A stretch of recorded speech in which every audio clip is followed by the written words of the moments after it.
क्षेत्रपाल कौन होता है, क्यों इसकी पूजा करना जरूरी है, आइए जानते हैं। मित्रों, बहुत कम लोग जानते हैं कि क्षेत्रपाल कौन होते हैं।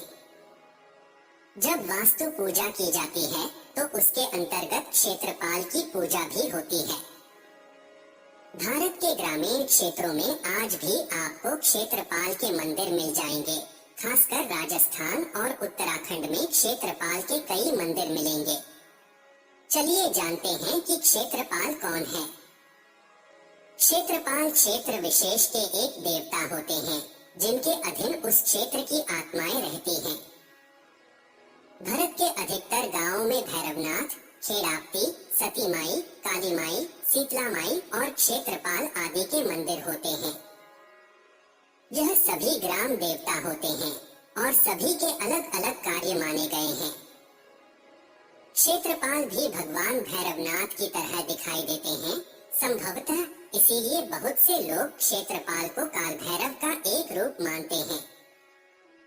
लोग जीवन में भगवान काल भैरव को क्षेत्रपाल बाबा, खेतल, खंडोबा, भैरू महाराज, भैरू बाबा आदि नामों से जाना जाता है। अनेक समाजों के ये कुल देवता है। क्षेत्रपाल को खेतपाल भी कहा जाता है। खेतपाल जो कि खेत का स्वामी है। दक्षिण भारत में एक देवता है जो मूल रूप से लोगों के खेत की रक्षा करता है। यह खेतों का तथा ग्राम सरहदों का छोटा देवता है। मान्यता अनुसार यह बहुत ही दयालु देवता है। जब अनाज बोया जाता है या नवान्न उत्पन्न होता है तो उससे इसकी पूजा होती है ताकि यह बोते समय ओले या जंगली जंतुओं से उनका बचाव करे और भंडार में जब अन्न रखा जाए तो कीड़े और चूहों से उसकी रक्षा करे। इसके अलावा यह न्याय करने वाला देवता भी है। यह गांव की भलाई चाहता है, इसीलिए यह अच्छे को पुरस्कार तथा धूर्त को दंड भी देता है। इसे रोट व भेंट चढ़ाई जाती है। कुछ जगहों पर क्षेत्रपाल को पशु बलि भी दी जाती है। क्षेत्रपाल के लिए गांवों में या वास्तु पूजा के समय विशेष पूजा होती है। कहते हैं कि आप जिस भी क्षेत्र में रहने जा रहे हैं उस क्षेत्र का एक अलग ही क्षेत्रपाल होता है। अतः वहाँ रहने से पहले उसकी पूजा करके उसकी अनुमति से रहा जाता है ताकि किसी भी प्रकार का कोई संकट ना हो। क्षेत्रपाल का महत्व। क्षेत्रपाल की बहुत अहम भूमिका है।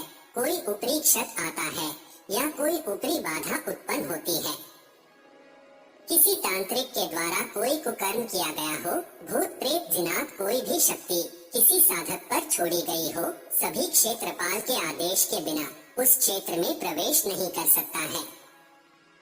उस घर के क्षेत्रपाल होता है। जो शक्ति छोड़ी गई हो उस शक्ति को उस जगह के क्षेत्रपाल जी को अपना पूरा विवरण देना होगा। वो क्यों उस क्षेत्र में जाना चाहती है, किस लिए जाना चाहती है आदि इंफॉर्मेशन देना होता है। आप इसको इस तरह समझ सकते हैं कि जिस तरह से किसी भी कंपनी के मेन गेट पर एक सेक्रेटरी रहता है। जब कोई बाहरी व्यक्ति कंपनी में प्रवेश करना चाहता है तो सबसे पहले उसको सेक्रेटरी को अपना परिचय देना होता है।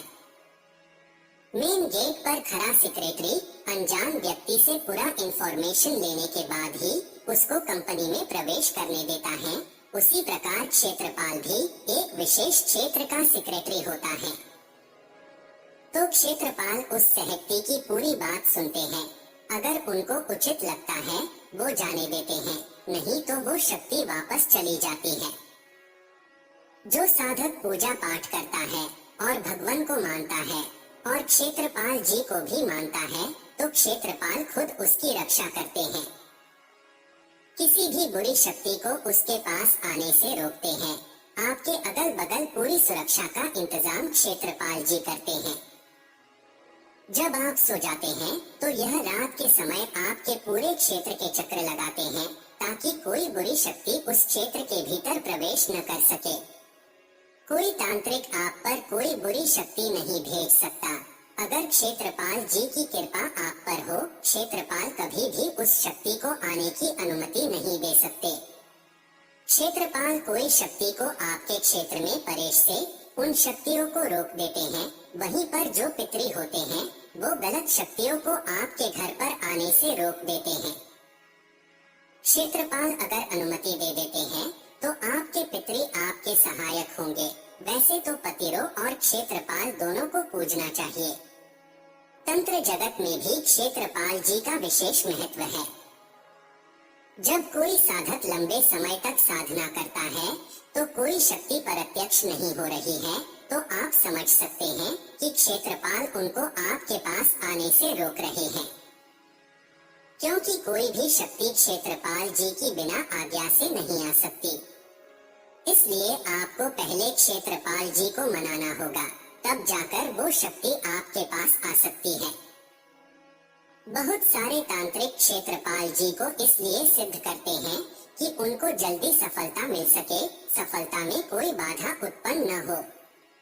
जैसे आप किसी विद्या की साधन कर रहे हैं तो उस शक्ति के जो सेवक या दूत होते हैं वो आपकी साधना को भंग करने के लिए आते हैं।